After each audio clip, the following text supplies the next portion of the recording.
Welcome to the free Survivor Series preview. Listen, I'm brain dead. I'm brain dead because I've been sitting at my computer for the last 3 hours watching an absolute lobotomy. If somebody would have told me that the WWE was going to come out of this pay-per-view in worse shape than they were going into it, I would have told you were out of your mind. I would have told you there is nothing they can do to come out of this in worse shape than they already are. But much to my surprise, they're in worse shape than they were going into the pay-per-view. I'm joined by my good friend Jeff Lane. Jeff, how you doing, bro? Doing good, man. I'm trying to I got some nerves. Tomorrow night's a big game for the Bills, so it's good to talk about this pay-per-view tonight. I don't want to worry about the Bills playing the Pats till tomorrow. So, well, Jeff, there's a couple of things I want to say up front. First of all, when we're not going through this pay-per-view match for match like every freaking Nimrod site up there does, because quite frankly, I don't care enough about it. Also, bro, I can't listen. All these sites that kiss the WWE's backside because they think one day they're going to work there, or all the hopes and all the dreams. I can't wait to see the spin on this one. I absolutely can't wait to see the spin on this one. Okay, bro, let's just go through this quickly, because I'm not talking about these matches. I'm going to talk about the philosophy, where they are, who got over tonight, how did the company take a step ahead. Okay, bro, Del Rio, Roman, two guys that I really like. They had a great match. Whoopee. Owens and Ambrose had a great match. Whoopee. The highlight of the match, though, was the guy in the front row with the sign that said, "Diet Owens, diet." I'm gonna be honest with you. That was the best part of the match for me, bro. When he held up the sign, "Diet Owens, diet," and bro, there were a couple of times where like his belly was just jiggling. Listen, I'm real sorry, Kevin Owens. You're a professional wrestler. Get in shape. If that's too much for you, bro, you shouldn't be a professional wrestler. Okay. Let me throw this at you, because this is what I always get every time we say this. They come at me with this for some reason, and when you say it. So I'm going to bring this to you, because this is the question we get every single time. Bray Wyatt looks the same as Kevin Owens. Yeah, and Bray Wyatt has a gimmick, and Bray Wyatt has a character, and Bray Wyatt's strong suit is his character and his verbal ability. That's the strong suit of Bray Wyatt. Bray Wyatt's strong suit isn't that he's a fat, overweight, out-of-shape wrestler. That's not Bray Wyatt's gimmick. So there's the answer to your question. Now go scratch your backside with Macy's window if you want to support an out-of-shape wrestler. Let me explain something to you people, what wrestlers do for a living. Let me explain it, because I've been around a million of them. There are two things they do. They wrestle and they work out. That's what they do. That's what they get paid to do. Every wrestler I've ever worked with, if they're not wrestling, they're working out. It's as simple as that. The guy is out of shape. He's lazy. His belly was flopping all over the place tonight. If you want to get off on a cannonball in the corner, get off on a cannonball in the corner. You're an absolute moron and jerk. And guess what, Jeff? That's not going to get me hired by the WWE. Okay, Jeff, what was the third match? Give me the order. What was it? The Survivor Series? Yes. Why? We're not even going to talk about that. That's not even talking about. Paige and Charlotte, that had to be one of the flattest finishes I ever saw in my life. I was watching it, and I watched it back, and like I'm saying, the only thing that could have made sense is, like, did Paige legitimately get hurt? But then when I'm watching it back, she did not get hurt. It was the flattest finish I think I had ever seen. What are your comments on the match? Well, I think the issue with the match, and the crowd wasn't into this, and I don't blame the girls. I blame whoever booked this match with them, the agents, because the story was not in the match. They did not put the story of these two girls, of what just ended Raw, that huge brawl that ended Raw, Paige's controversial comments, this type of match should not follow that type of story. That story was not in the ring tonight, and I think that's why this match was flat, like you said, and I think that's why the crowd wasn't into it. But I don't know. I wouldn't put the blame on the girls. I would put the blame on the agents or whoever worked through this match with them. I'm not even going to talk anymore about it, okay? What did you think of Paige's makeup? Did she look different to you tonight? Because I felt like she had some extra makeup work, and she had some earrings on. She looked different to me. I don't know. Well, she also had less boobage. Paige did she? Yeah, she wasn't showing as much boobage. All right, bro.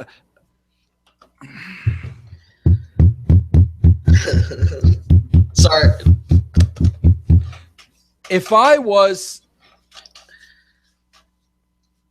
Vince McMahon, I would fire JBL for putting Tyler Breeze and Shawn Michaels in the same book. Forget the same page, forget the same paragraph, forget the same sentence. I know what it is, though. You're comparing this guy to the greatest wrestler of all time. Are you high, bro? Like, is there one person at home, like even a 3-year-old kid? Is there any person at home saying, yeah, oh, you're right. Yeah, this guy's just as good as Shawn Michaels? Who's saying that at home, that you're going to compare this guy's flamboyancy to Shawn Michaels? Perhaps they're getting confused because the size difference between Shawn Michaels and his bodyguard Diesel is pretty much similar to Tyler Breeze and Summer Rae. Maybe she looks like Diesel because she's so much bigger than Tyler Breeze. Hold on, bro. Bro.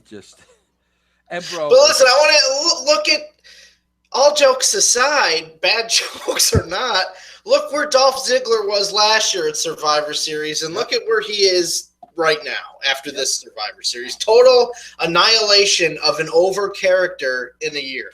Yep. And there's going to be more of that, bro, because I want to talk about we're going to talk about, okay, what did this pay-per-view do for certain individuals and the future of the WWE? And the next match you had was Taker and Kane against the Wyatt family.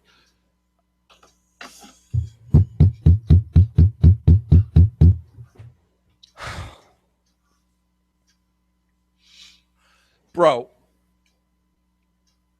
unless Undertaker is going to be a weekly player and he's going to go back on the active roster, unless Kane and Taker are going back on the active roster, what does this do for Bray Wyatt and the 3 talents that have potential to be on the active roster for the next 5-10 years? What does this do for Bray Wyatt and the future of Bray Wyatt and the future of the WWE at all? What does this do? Nothing. Negative. I mean, they've totally... Going into this, the first time at the last pay-per-view when they carried out Undertaker, and the next night they carried out Kane, and you had all 4 of these guys, and they built them up to be monsters. They have absolutely destroyed that in a month. These guys aren't threats anymore. When Bray, even after the one in England, when the 2 of them annihilated the 4 of them, you can tell Bray Wyatt, the crowd just doesn't care about him right now. I don't know how you still portray this group, these young guys, as a threat, because they didn't, even though, you can still look strong in a loss, these guys took a huge step back tonight, in my opinion. Bro, at what point does Bray Wyatt still keep taking steps back until he's at the point of not being repairable? I mean, how many times people forget, this is the second time Taker beat him. This is the second time. How many steps back does the guy take before he gets into a place of being irreparable? We might be there now, man. I mean, we really might, because I know you're going to get into it with the rest of the card, but I just feel like at this point right now, there's no reason to care about this product. So, and I think that's going to affect anybody every way. He might be at the point of no return unless they can pull one out of their butt. Well, I mean, bro, Jeff, come on. At this point, can they pull anything out of their butt? I mean, let's just call a spade, bro. Like I said, bro, if you would have told, bro, let me, before we get off of this, bro, how agonizingly long were the entrances in this match? Bro, from the time they hit Bray's music to the time Taker and Kane walked off this. Enough, bro. Enough. Yeah, I don't think Kane didn't need a second entrance. He could have came out with Undertaker. Bro, you know what I felt like they were stalling. Sorry to cut you off, no, but like okay. the New Day promo seemed way long for them when they came out. I feel like they were trying to stretch time tonight because they only had 7 matches, which is ridiculous with the size roster they have. But I feel like they were trying to fill that 3 hours, and so they stretched as much as they can, stuff like that. I don't know. Bro, you know what it is? I'm listening to this crowd. I'm watching this crowd, the whole 9. Bro, you know what it is? People go to pay-per-views and Raw shows. They go to have a good time. They're not into it.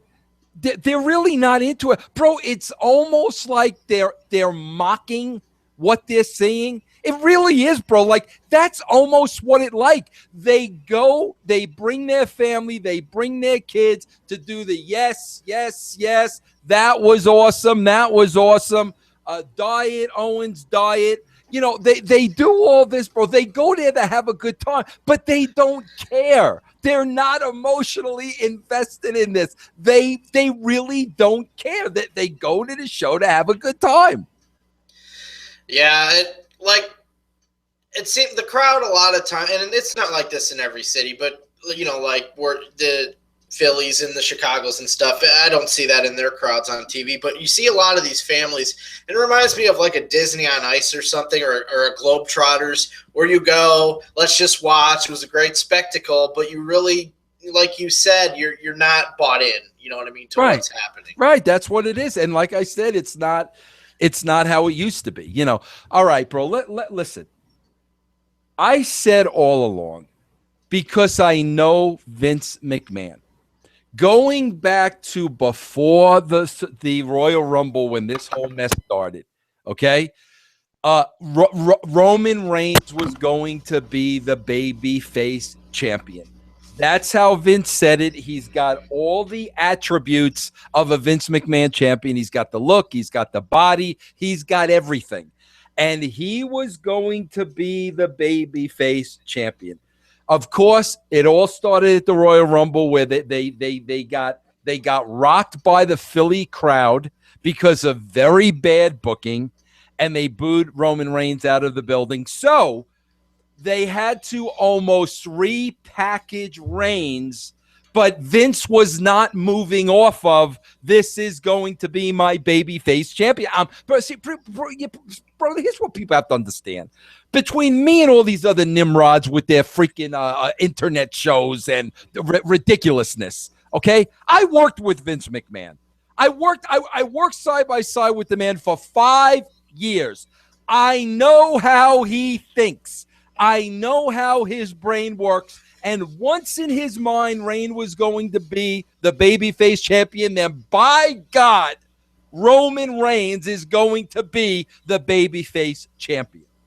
So, bro, they came to a spot tonight where, like, I was feeling the same way. I'm like, okay, Vince is still set on Reigns is going to be the guy. He's going to be the babyface guy, but he's really not quite there. So we need another layer to get the people behind him. So based on that, bro, in my mind, the thing they were going to do was turn Ambrose heel. Let Ambrose join Hunter. Now, bro, Rollins screwed him. and Ambrose screwed him. Bro, don't make Ambrose cool. Put him in the suit. Comb his hair back. You know what I'm saying? Pour the heat on Ambrose. They're not going to cheer Ambrose with Triple H and Stephanie. Then if they do it right. But now pour the heat on Ambrose. Now you put more sympathy on Reigns. So knowing what Vince was thinking, I'm thinking this is the way they're going to go. Because by God, Reigns is going to be the babyface champion. Okay? Well, bro, I was right about that. Reigns was, in Vince's mind, he wasn't ready yet, and he still is going to be the babyface guy. But how do they do it, bro? They do it with freaking Sheamus. Jeff, when Sheamus won the Money in the Bank, I remember, we talked about it, are you, of all the guys to win the Money in the Bank, you're going to give it to the guy that nobody cares about, right? And now they put the title on a guy nobody cares about. I didn't think, bro, whether they turn Reigns heel or whether they turn Ambrose heel, I didn't think there was any possible way they could take a step backwards. But they sure as hell, bro, who is going to tune in tomorrow to see Sheamus as the champion, and they don't care enough about Reigns to feel sorry for him, to see him get his comeuppance? They don't care enough about him. What is there to tune in tomorrow night for?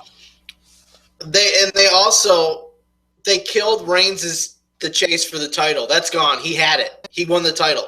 So the chase for him getting screwed in the path to getting the title, they can't do that now. It's over. He had the title. He's been a champion. But honestly, when Sheamus cashed in, this is what's going through my head. They're correcting their mistake.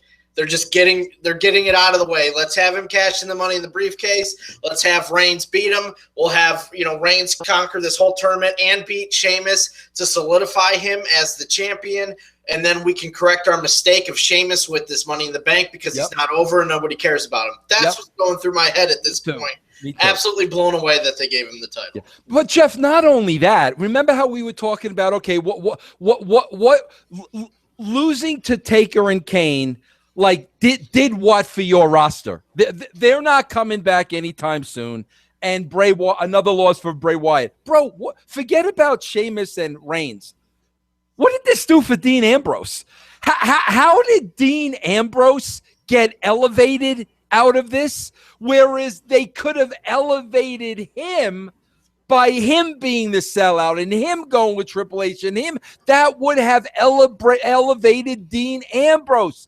What does Dean Ambrose get? What does Roman Reigns get out of this? What does Dean Ambrose get out of this? There's nothing, man.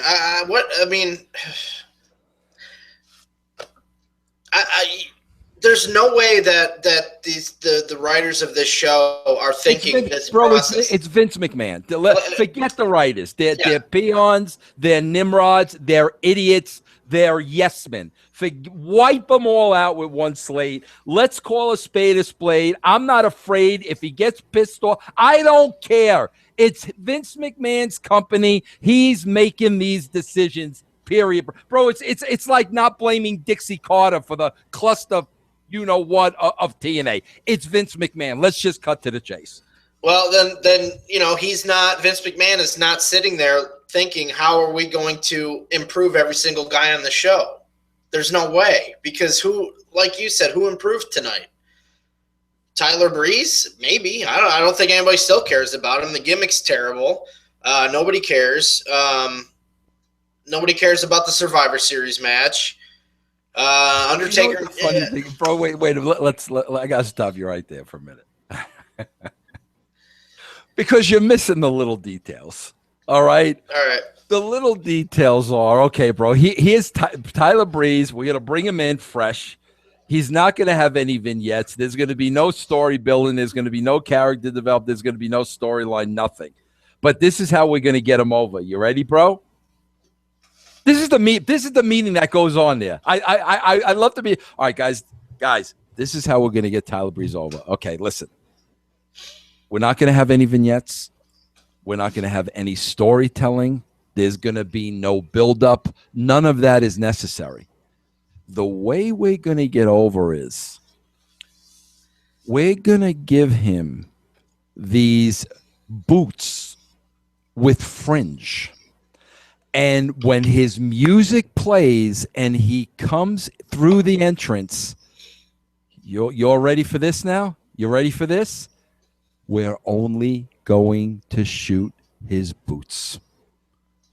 That is money. Bro, they shoot his boots when he comes in like, oh my, it's Tyler Breeze's boots. Oh my God, kids, get in here. Tyler Breeze is coming to the ring. They just shot his boots.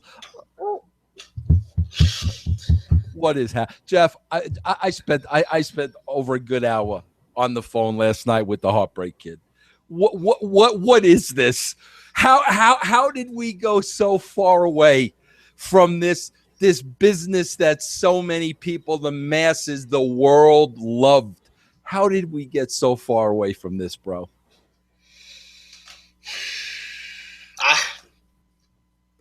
So, bro, here's what happens, Mark. So now I hear that Lesnar's going to come back tomorrow. Okay, bro, so what? Now we're going to make Brock Lesnar a big baby face because he's going to wrestle Sheamus? I mean, really, bro, that's December?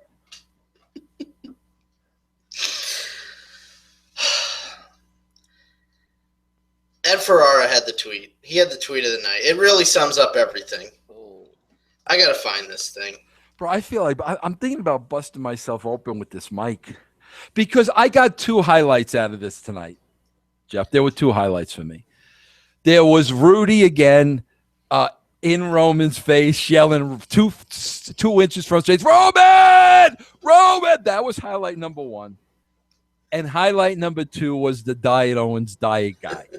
Outside of that, I don't know what I just watched for the last 3 hours, bro. Ed Ferrara, you thought ratings were going down before now? Strapping for the free fall.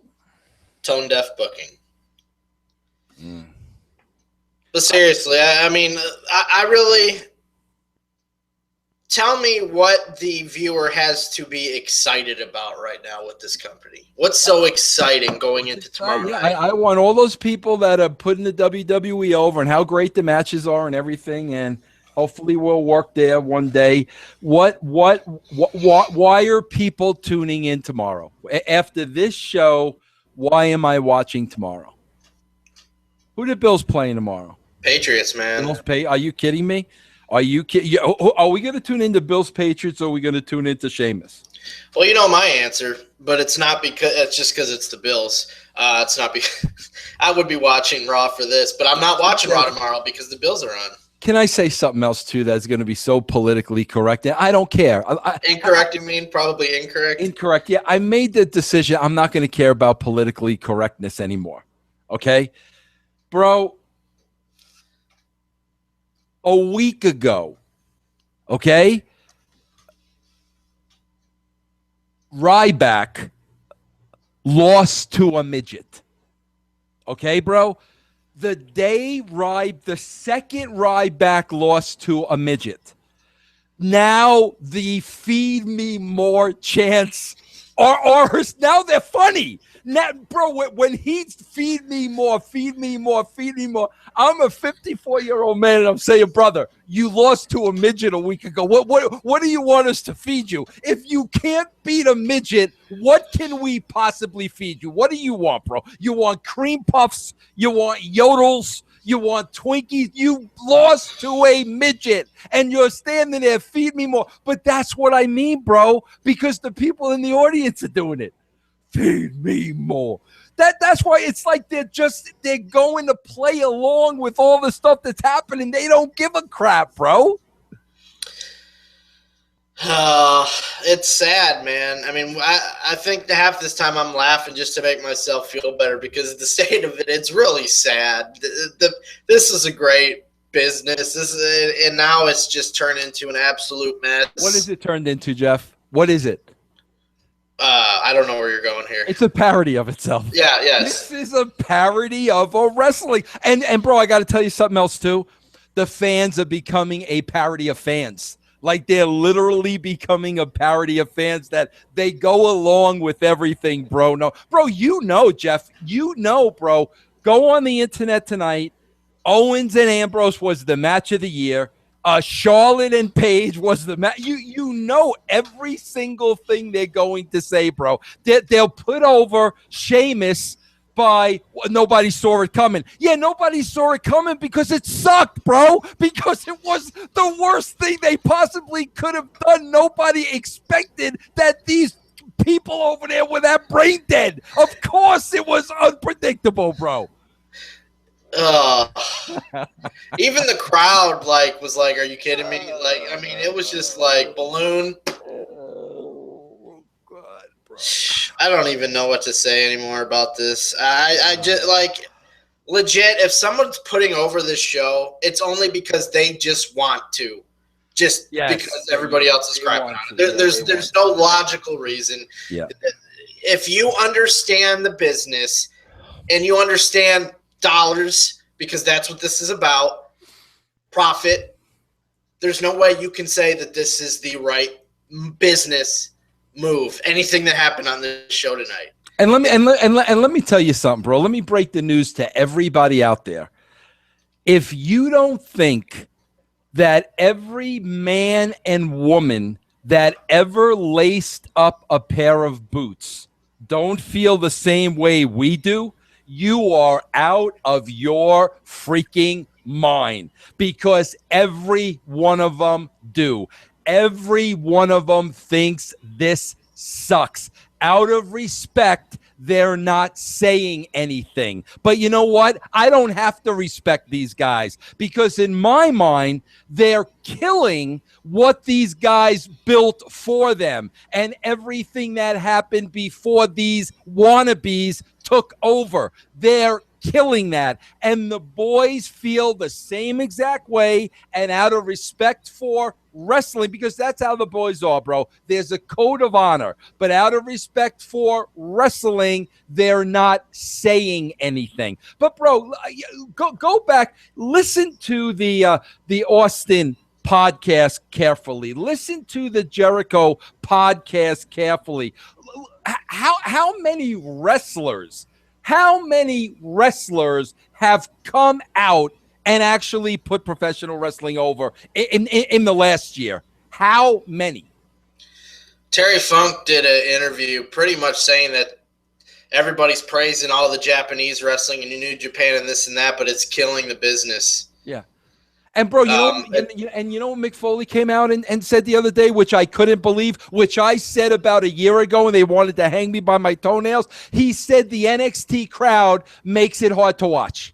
He actually said he stopped watching it because of the crowd. And you know what, dude? I died, because if you expanded his tweet, all these Nimrods are arguing and telling him he's wrong.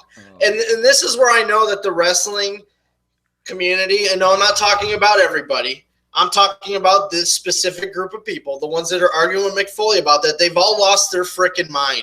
They all think they know more about the business than Mick freaking Foley. They're defending these 300 losers these people are like, who wants to be like these people? Seriously. Like, it's unbelievable. Like, these are not the cool kids. These are not the people you look up to and want to be. Like, why do you want to be these people? They're idiots. And they're defending them and telling Mick Foley he's wrong. Like, give me a break. Like, that was the closest thing to Mick Foley saying what you're talking about. You know what I mean? Like, that's what he chose to say. And bro, here's another funny thing too. If you notice through the show tonight, okay, bro, remember I told you the other day about, okay, WWE, we're going to take responsibility for the Reed Flair comments, but we're not going to apologize. We're going to take responsibility, but we're not going to apologize. We don't apologize for anything we do. Did you notice, bro? They did not mention it at all tonight because of the backlash. And because, bro, let me tell you something. as politically correct as Ric Flair was trying to be because he is a professional, I promise you somebody got a mouthful from Ric Flair. I promise you they did, bro. Whether it was somebody that he trusted and he could vent to and they passed his word on, I guarantee you. But it's just so comical to me. They didn't mention it tonight. Nothing, but they didn't apologize for it on Friday. They just, we'll take responsibility for it, but we're not going to apologize for being lowbrow and cheap heat and crass and unnecessary. And it just goes to shit. Tonight, they did not mention it because of all the heat, but they still won't. Vince McMahon doesn't apologize for anything, bro. Nothing. Bro, tomorrow, East Coast, Buffalo, New England. New England still undefeated. Buffalo's got a good team. Sheamus is the champion. Good freaking luck. And here's what'll happen, bro. Brock Lesnar will make the appearance in the first segment. Then they'll be done with him. You won't be seeing him for the rest of the show. They're not going to wheel out Taker and Kane anymore. That's finished. Good. They'll probably do a Reigns Sheamus rematch during halftime of the football game. Yep, exactly. Yep. Good luck.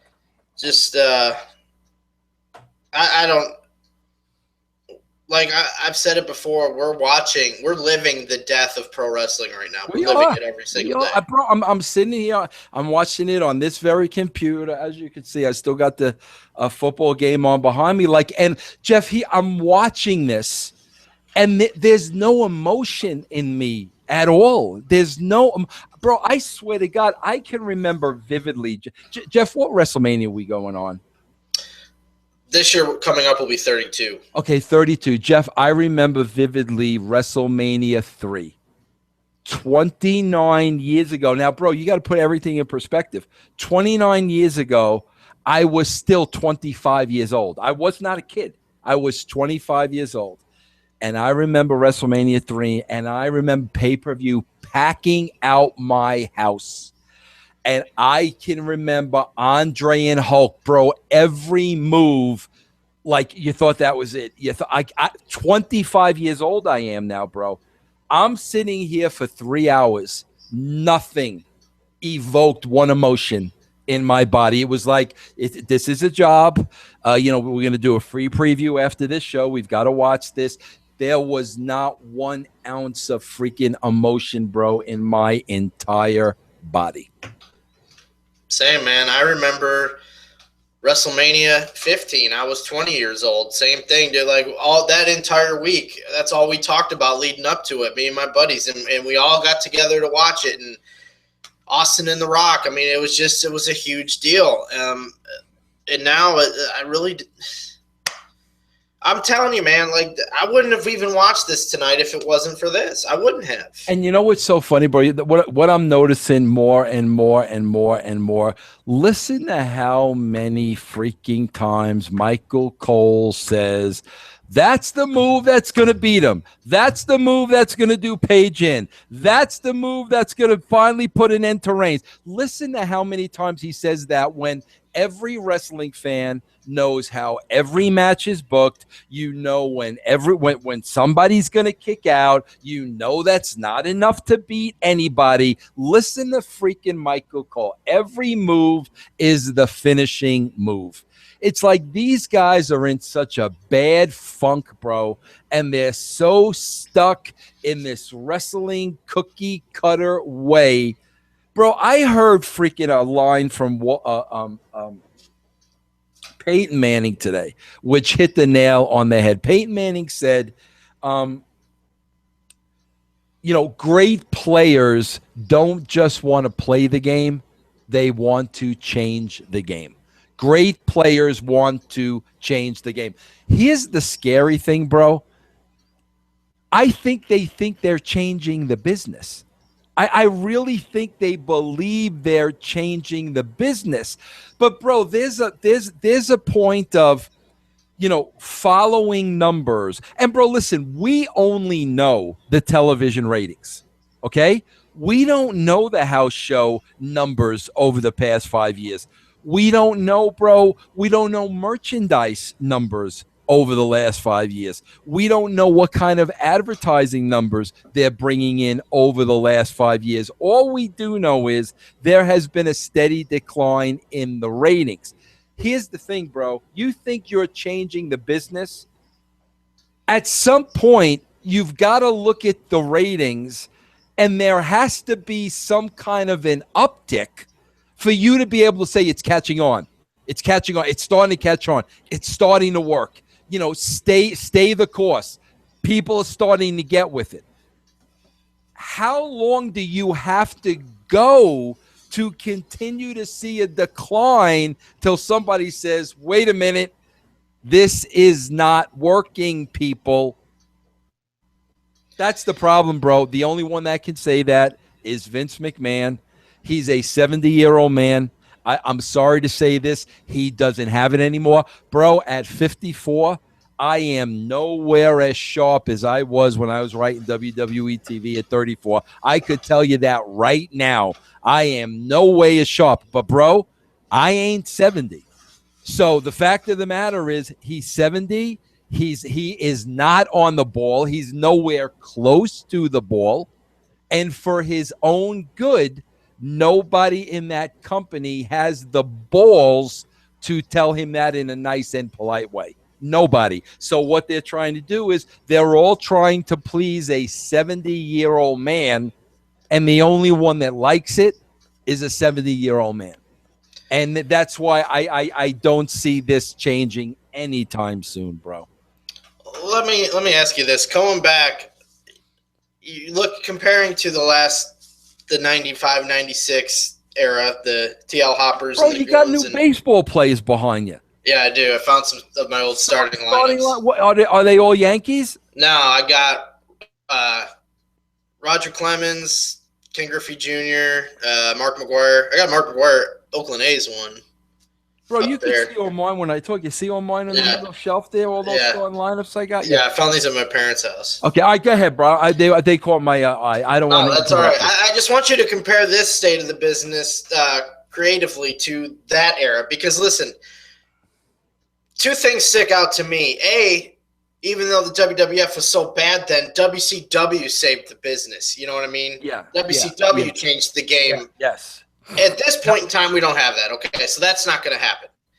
But I still look back, and while the gimmicks were absolutely awful, I still think the television was better written in 1995 and 1996 than it is today. Well, not only that, bro, you know what else you had? Even though as bad as it was, bro, you still had veterans. You know what I'm saying? Like, you know, bro, Freddie Joy Floyd, bro, please don't make me remember who all these guys were, but these guys were veterans. You know, Tracy Smothers, Anthony was the plumber. Who was that? Tony Anthony, TL Hopper. TL Hopper, yeah, I don't know who TL. Yeah, they were veterans. Like they were from other territories. They knew what they were doing. These kids from NXT don't have a clue. They don't know what they're doing. So you've got really bad writers leading people that don't know what they're doing and quite honestly don't know good from bad. Bro, listen, I love Paige to death, but she probably doesn't even know that's a bad finish. I mean, she's so young. She's going by what these people are telling her. So at least back then you had veterans that could say, well, is that really good? Or maybe we should do it this way, or maybe we should do it that way. And on top of that, bro, you had Pritchard, who was doing the majority of that stuff, and Bruce himself was a veteran. We don't even know the nameless, faceless people that are contributing on a writing. We don't even know who they are. So the combination of all this stuff, but like I said, bro, to just get back, I never thought in a million years they could have come out of this thing in worse shape than they were going in, because I was thinking, okay, either a Reigns turn or an Ambrose turn would be something different. You know, we're going in another direction. It'll be something different. But a guy that nobody gives a crap about, bro, I don't even know what you do with that. If somebody asked me, Vince, write tomorrow's show, I would say, what am I supposed to do with Sheamus? Well, like what can I possibly do with Sheamus to make anybody in the United States care?